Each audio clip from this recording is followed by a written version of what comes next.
아멘.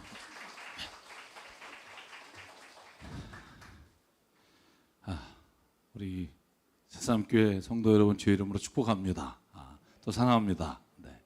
제가 설교를 준비하면서 가장 많이 깨닫는 게 뭐냐 하면 제가 20년 이상 신학을 공부하면서 깨닫지 못했던, 해결하지 못했던 그런 주의 말씀을 제가 목회를 하고 설교를 좀 준비하면서 깨달을 때가 참 많다는 겁니다.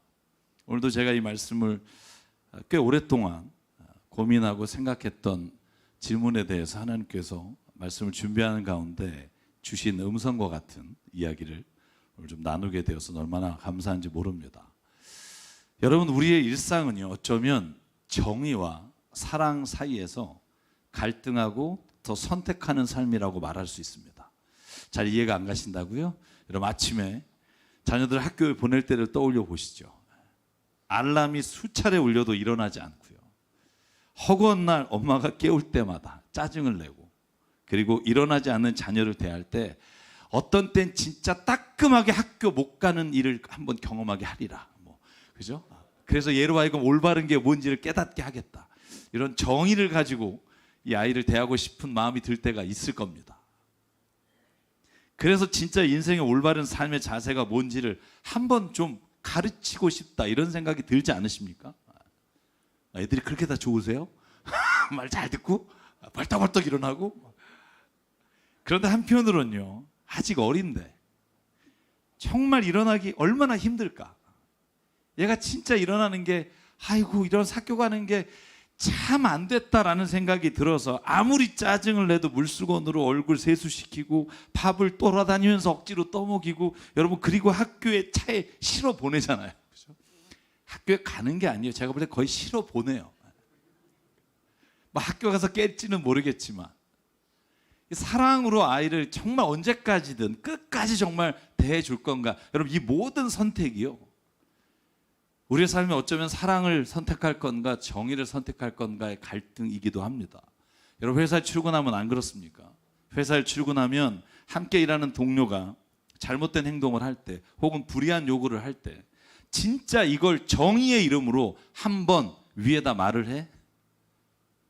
여러분, 그러다가도 아니야, 그래도 내가 교회 다니는데 한 번은 좀 용서해 줘야지, 그래도 좀 베풀어 줘야지 라는 생각이 우리 사이에서 갈등을 일으킬 때가 있습니다.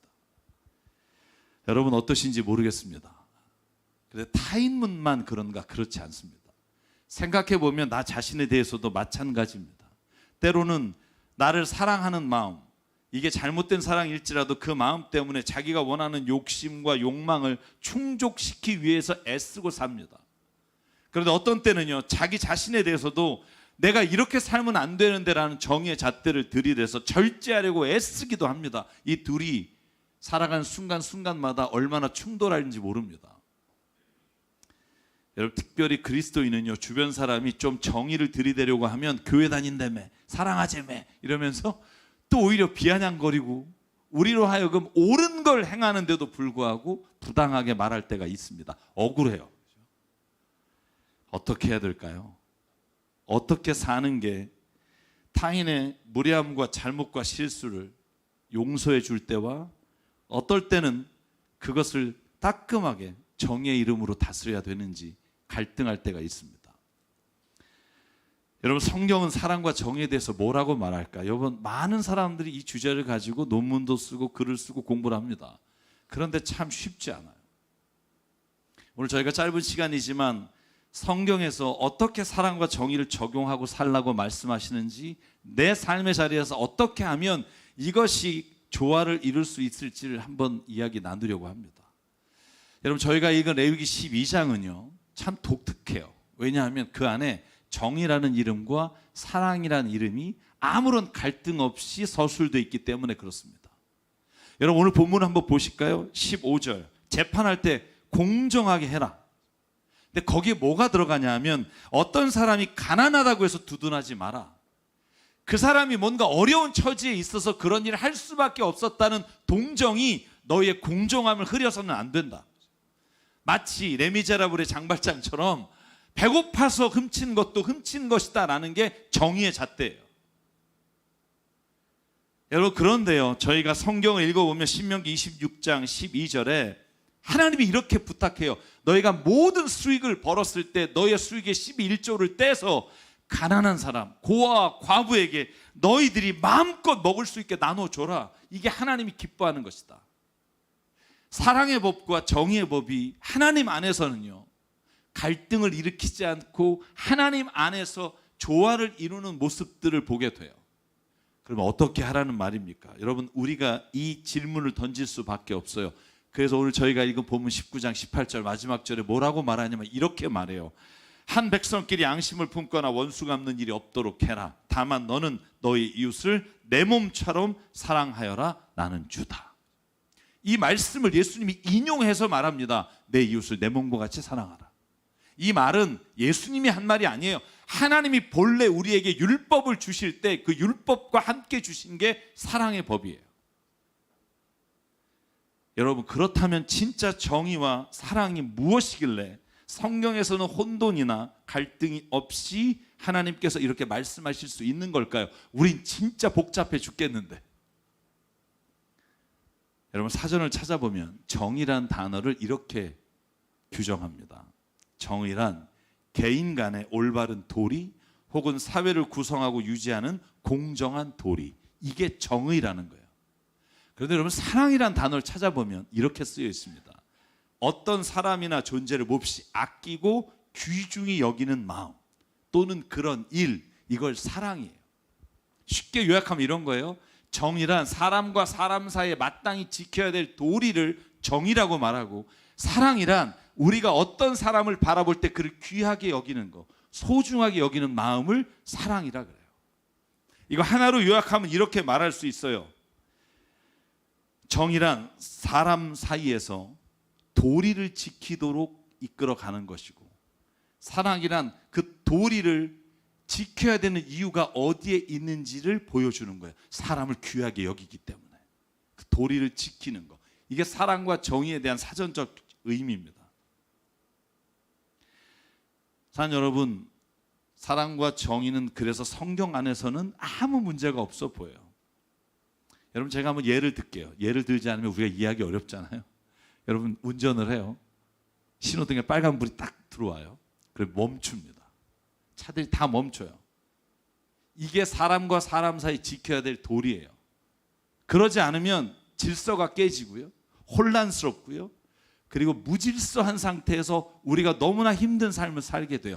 빨간불이 들어오면 지키는 거, 이게 정의라고 말할 수 있어요. 도리를 지키게 하는 거. 만약에 그렇지 않으면 벌금을 부과해서 그 사람으로 하여금 이 도리를 지키게끔 만드는 게 정의예요. 여러분, 우리가 이걸 지키지 않으면 세상에서 함께 어우러져 살아갈 수가 없습니다. 그런데요, 운전을 하다 보면 이런 경우 있잖아요. 빨간불인데, 분명히 빨간불이라 모든 차가 서 있는데 어떤 차가 갑자기 확 지나가요. 사이렌을 울리면서 그러면 비켜줘요. 우리가 여기 도리에 어긋나는 일이에요. 우리가 지키기로 한 도리, 빨간불에 멈춥시다, 녹색엔 갑시다. 그런데 그 법칙을 어기는 차들이 있어요. 그런데요, 그 차는 범칙금을 내지 않아요. 왜 그럴까요? 도리를 지키는 것보다 우선되는 사람의 생명을 귀하게 여기는 가치가 우선되기 때문이에요.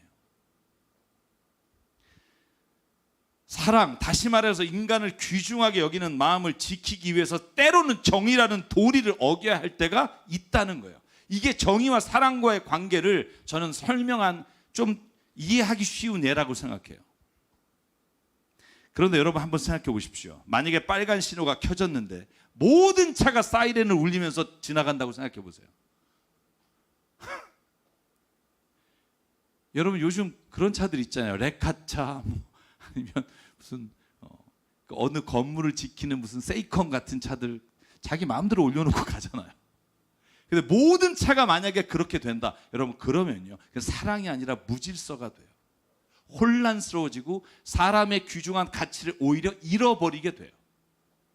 그래서 사랑과 정의는요, 라이놀드 니버라는 사람이 이렇게 말해요.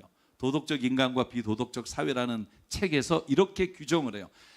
정의라는 건 하나님의 사랑을 이 세상에서 지키기 위한 근사치적인 가치다. 다시 말하면 사랑을 지키기 위해서는, 사람을 귀히 여기는 마음을 지키기 위해서는 사람과 사람 사이의 도의를 지키는 법이, 정의가 없이는 그것을 이루어갈 수 없다는 말이에요. 저는 이 말이 너무나 이해가 가요. 왜냐하면 인간은 궁극적으로 악함과 선함을 동시에 가지고 있기 때문에 정의와 사랑이라는 두 가지 가치가 함께 있지 않으면 이 땅에서 하나님의 나라를 이루어갈 수 없다는 거예요. 여러분, 예수께서 우리를 이 땅에 보내신 이유가 뭘까요? 예수님이 오셔서 선포하신 가장 중요한 외침이 뭐예요? 이 나라에서 하나님의 나라를 이루라는 거예요. 회개하라, 하나님의 나라가 가까이 왔다는 거예요. 그 하나님의 나라를 이루기 위해서 이 정의와 사랑은 함께 갈 수밖에 없다는 거예요. 여러분, 그래서 잘 보시면 우리가 성경 안에, 지난번에 함춘환 선교사님 오셔서 설교하실 때 여러분 들은 기억 나실 거예요. 법은 두 가지가 있다. 아브라함에게 주신 일방적인 법이 있다. 여러분, 창세기 15장 2절에 보면 하나님이 그냥 딱 아브라함에게 나타나서 이렇게 말해요. 내가 너로 하여금 큰 민족을 이루겠다. 너에게 복을 주겠다. 내가 크게 이름을 떨치게 하겠고 너는 복의 근원이 될 것이다. 너를 축복하는 사람에게 내가 복을 베풀고 너를 저주하는 사람에게 내가 저주를 내릴 것이다. 땅에 사는 모든 민족이 너로 말미암아 복을 받을 것이다. 하나님은 일방적으로 아브라함에게 복을 선포하고 그리고 일방적인 계약을 맺어요. 난 너의 편이다. 여러분, 그런데 이스라엘 백성이 출애굽한 다음에 시내산에서요, 출애굽기 19장 오늘 저희가 읽은 본문에 보면 쌍방간의 계약을 맺어요. 성경에 이렇게 되어 있어요.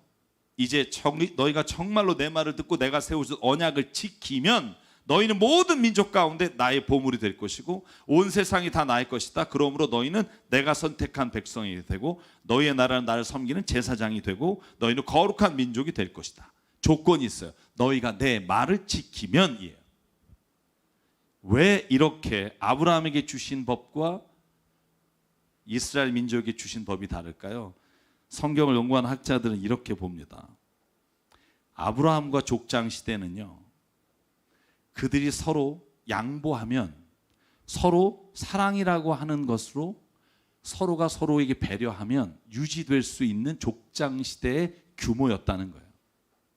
여러분, 잘 생각해 보실래요? 아브라함은요, 자기 롯이 서로가 어디로 갈지 결정할 때 산에 올라가서 롯에게 뭐라고 말해요? 네가 좌하면 내가 우하고 네가 우하면 내가 좌하겠다. 그러니까 이런 참 경로사상이 없는 롯은 가장 좋은 땅을 지가 선택하잖아요. 그때 아브라함이 뭐래요? 네가 가져라. 그리고는 형편없어 보이는 땅으로 아브라함이 가요. 여러분, 이삭이 우물을 팠어요. 우물을 팠을 때 여러분, 다른 그 땅에 있지도 않은 사람들이 와서 여기 내 우물이야. 그럴 때 3번이나 이삭은요, 우물 다 양보하고 너 가져. 그리고 갔어요. 그래도 될 만한 규모라는 거예요.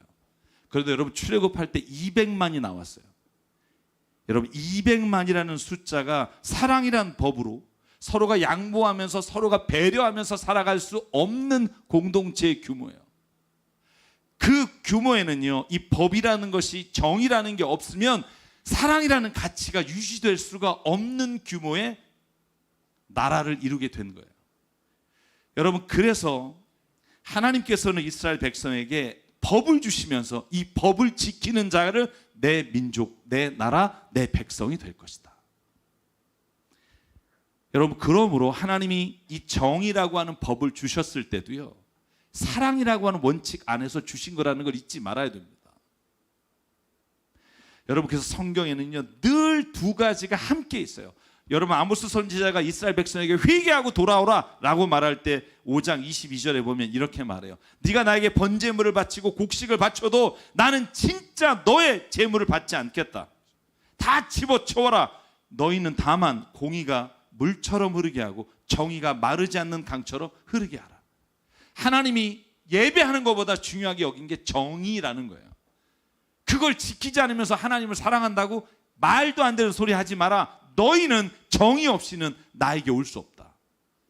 하나님을 사랑하고 이웃을 사랑하기 위해 가장 중요한 것, 내가 말한 그 정의의 법칙을 지켜야 사람과 사람 사이의 도리를 지키는 게 사람을 귀하게 여기는 길이다. 이게 예수께서, 하나님께서 말씀하신 법칙이에요. 여러분, 뿐만 아니라 그런데 성경에 보면 요한일서 4장 7절, 이 정의보다 하나님이 먼저 우리에게 강조하는 게 있어요. 여러분, 서로 사랑하십시오. 사랑은 하나님께서 낳은 것입니다. 사랑하는 사람은 다 하나님께서 낳고 하나님을 압니다. 사랑하지 않는 사람은 하나님을 알지 못합니다. 성경은 그래서 늘 정의와 사랑이요 함께 강조되고 이것이 문제를 일으키지 않아요. 왜냐하면 이 둘은 하나님의 나라를 이루어가는 가장 중요한 두 가지 축이기 때문에 그렇습니다. 사랑 여러분, 그렇다면 우리가 매일의 삶 가운데 어떻게 하면 이 정의와 사랑을 선택하며 살아가는데 충돌을 일으키지 않을까요? 여러분, 그렇게 살고 싶지 않으세요? 여보세요? 맨날 지겹지 않으세요? 내가 이렇게 하면서 내가 성격이 나쁜가 봐 막 이렇게 자기를 자책하는 삶이 지겹잖아요. 우리가 어느 정도 기준을 가지고 살면 그런 것으로부터 좀 이겨내가지 않을까요? 여러분께서 예수님이 하신 중요한 말씀이 있어요. 마태복음 5장 16절이에요. 같이 한번 읽을까요? 17절까지 시작. 이와 같이 너희 빛을 사람에게 비추어서 그들이 너희의 착한 행실을 보고 하늘에 계신 너희 아버지께 영광을 돌리게 하여라. 내가 율법이나 예언자들의 말을 폐하려 온 줄로 생각하지 말아라. 폐하러 온 것이 아니라 완성하러 왔다. 아멘. 정의라고 하는 법과 하나님의 사랑의 법이 둘 중에 하나를 선택하라고 온 게 아니라 오히려 이 사랑의 법이 이 정의를 완성시키기 위해서 왔다는 말이에요.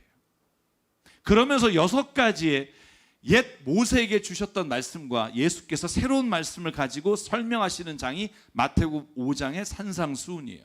저희가 다 볼 시간은 없고 그 중에 2가지만 보자고요. 하나는 뭐냐? 살인하지 말라는 거예요. 21절. 옛사람들에게 말하기를 살인하지 마라. 누구든지 살인한 사람은 재판을 받아야 할 것이다 라고 말했으나 나는 너에게 말한다. 자기 형제나 자매에게 성내는 사람은 누구나 심판을 받는다. 자기 형제나 자매에게 얼간이라고 말하는 사람은 누구나 공의에 불려갈 것이요 바보라고 말하는 사람은 지옥불 속에 던져질 것이다. 이거 큰일 났잖아요. 우리 다 가잖아요. 우리 한 번 정도 이 바보에 안 해보신 분 있으세요? 지옥불에 던져질 것이다. 왜 이렇게 말씀하셨을까? 여러분, 우리가 기록해야 될 것은요, 옛 선지자에게 이렇게 말했으나 나는 너에게 이렇게 말한다고 말할 때 옛 선지자, 옛 사람에게 한 것이 잘못된 것이고 내가 그것을 다시 부인한다고 틀렸다고 말씀하지 않았다는 거예요.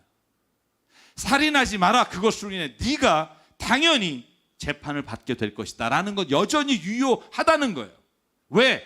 사람과 사람 사이에서 그 도리를 지키지 않으면 하나님의 나라도 역시 사람을 귀하게 여기는 가치를 이룰 수 없기 때문에. 그런데 하나님은 거기에 예수께서는 더하시는 거예요. 뭘 더하냐 하면, 그런데 마음으로라도 누구를 저주하고 미워하는 그 마음이 있다면 그것은 이미 사람을 죽이는 것과 같은 것이 되어 사람을 귀중히 여기는 사랑의 가치를 잃어버리게 된다는 거예요.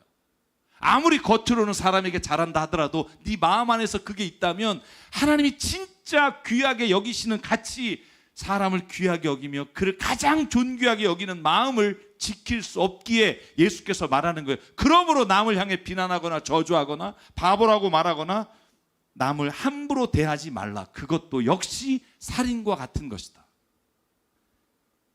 여러분 38절에 보면 이렇게 말해요. 눈은 눈으로 이는 이로 갚으라 말한 것을 너희가 들었다. 그러나 내가 너에게 말한다.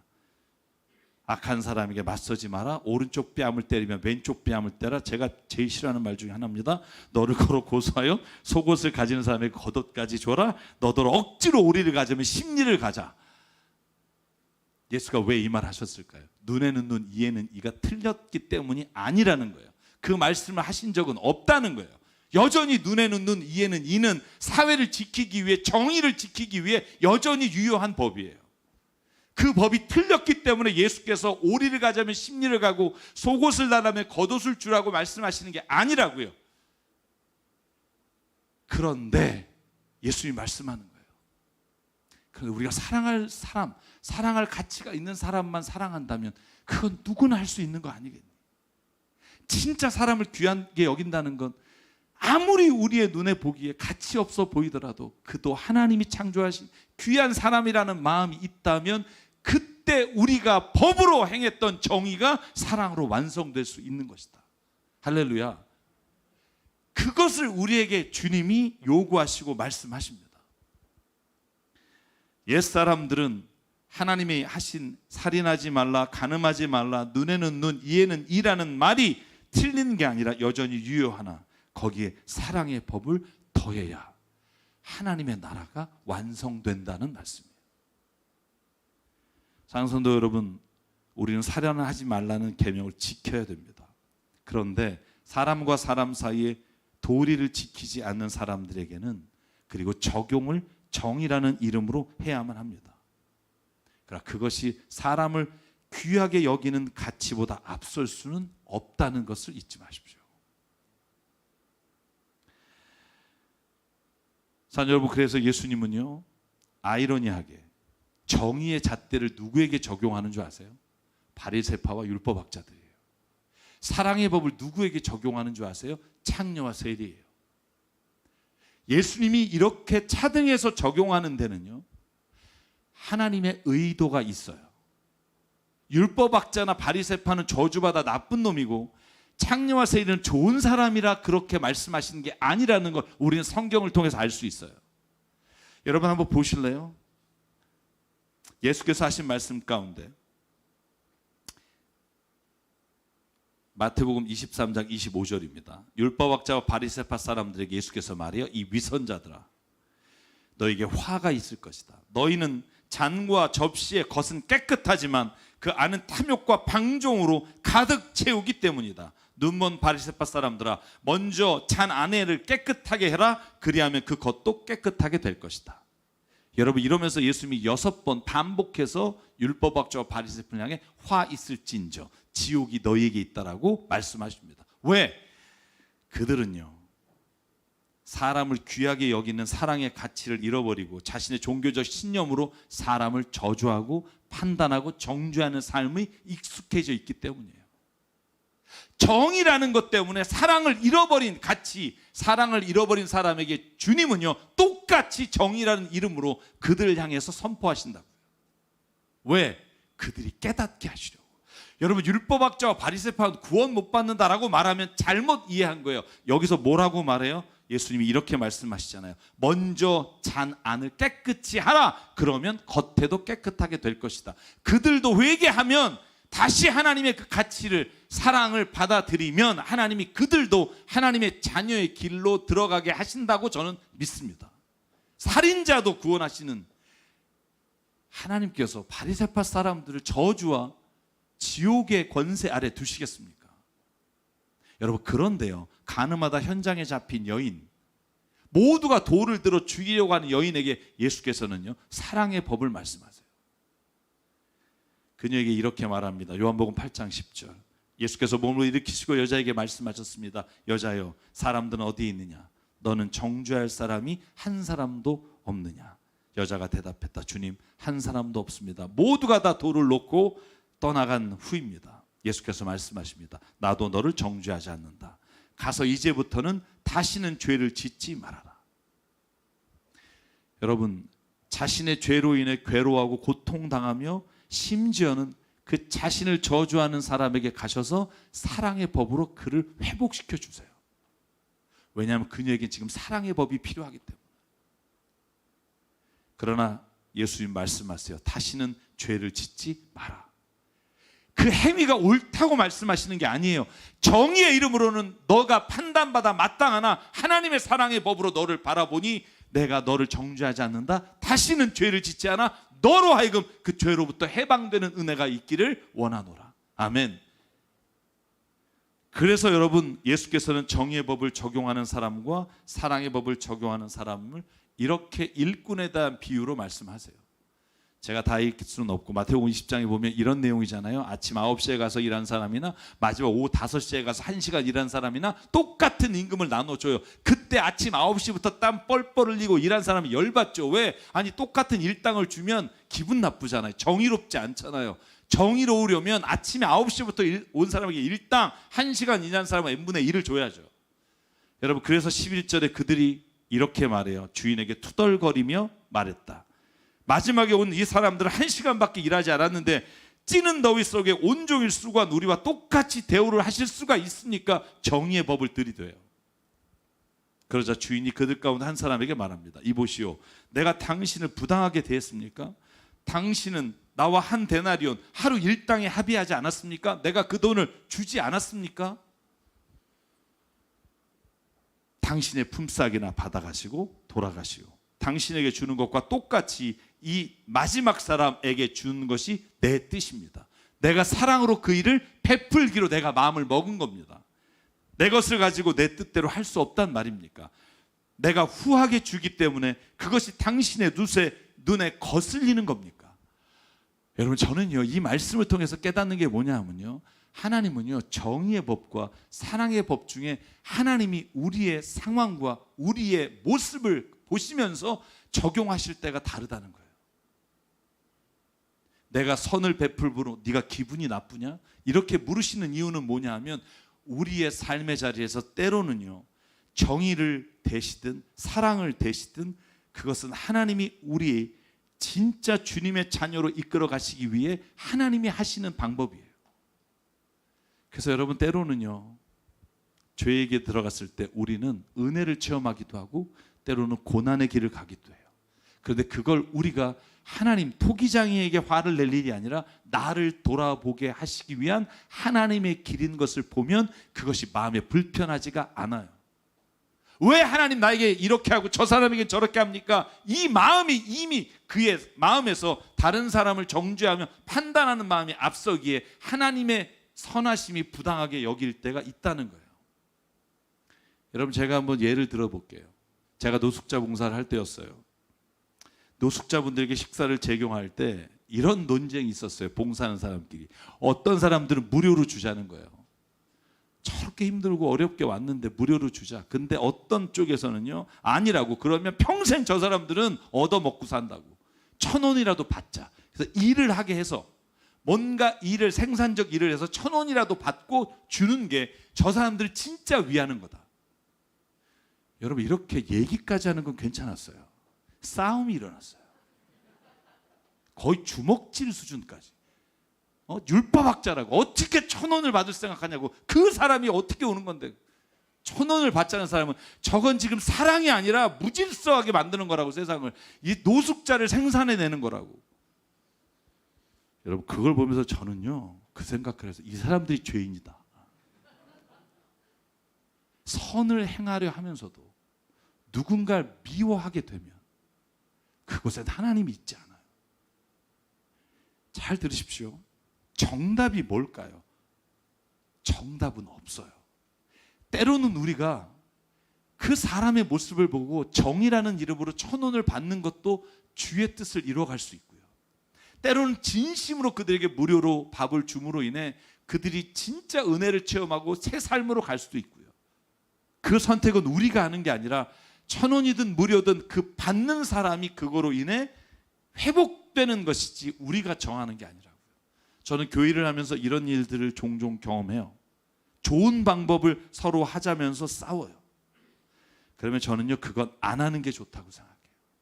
왜냐하면 그것은 이미 우리가 나는 옳고 저 사람은 틀렸다는 정답을 정해놓고 서로가 서로를 판단하고 있는 삶이기 때문에 하나님이 그곳에 있지 않아요.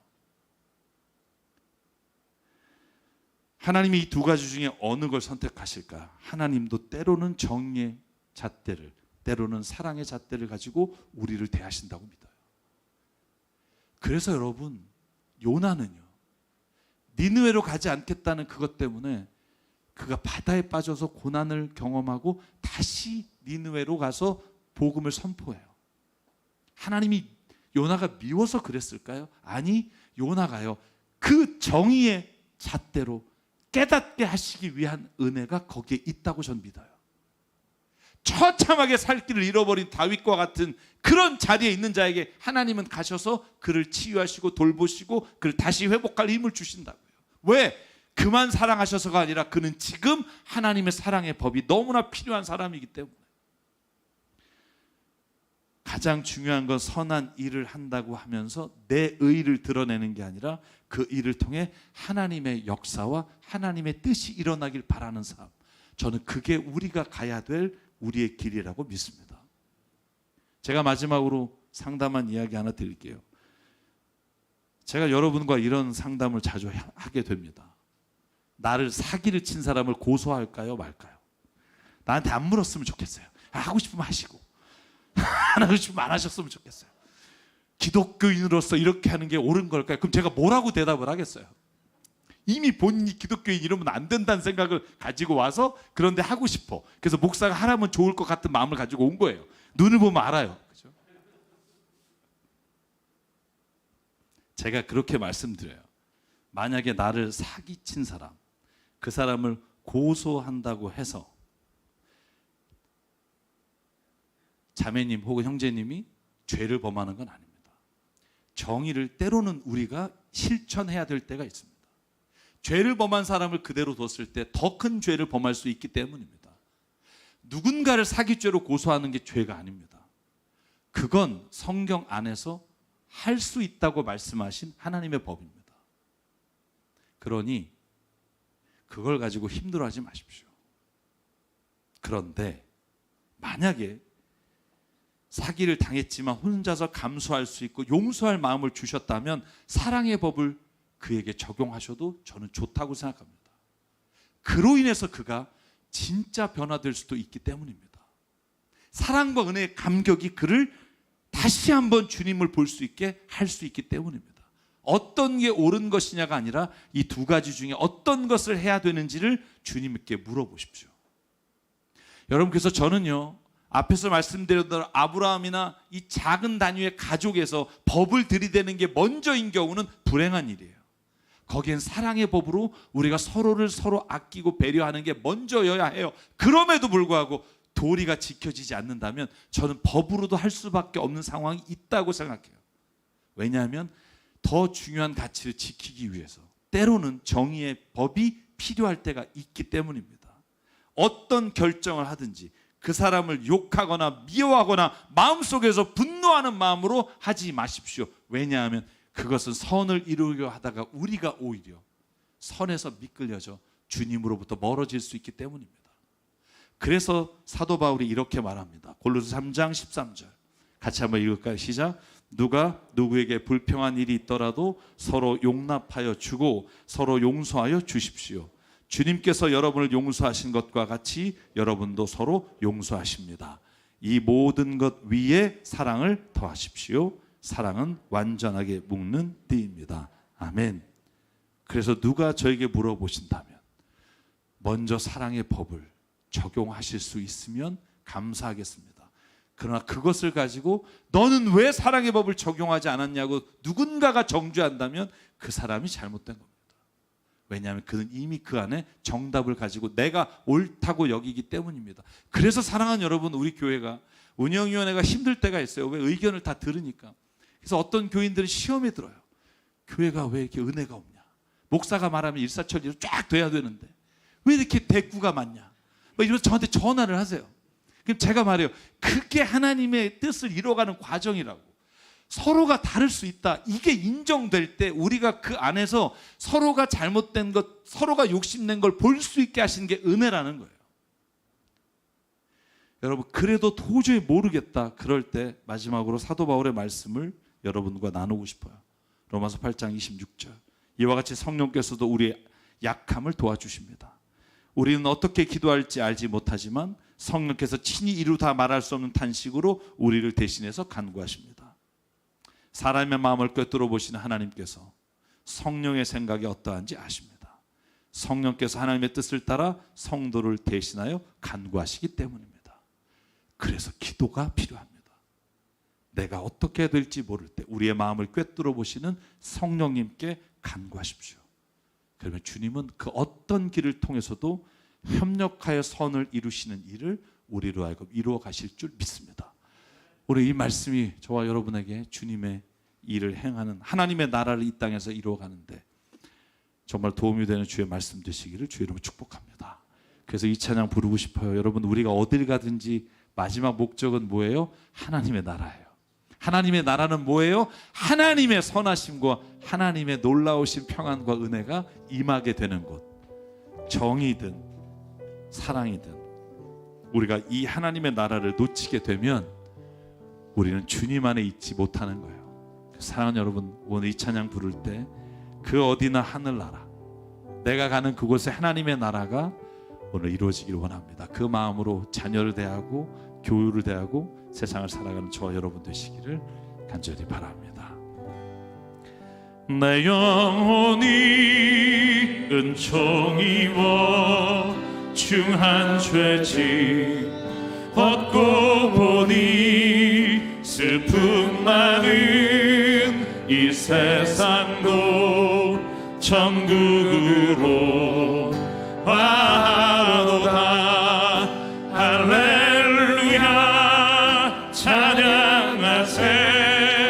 내 모든 죄 사함받고 주 예수와 동행하니 그 어디나 하늘나라 주의 얼굴 뵙기 전에 멀리 뵈던 하늘나라 내 맘속에 이루어지니 날로 날로 가깝도다.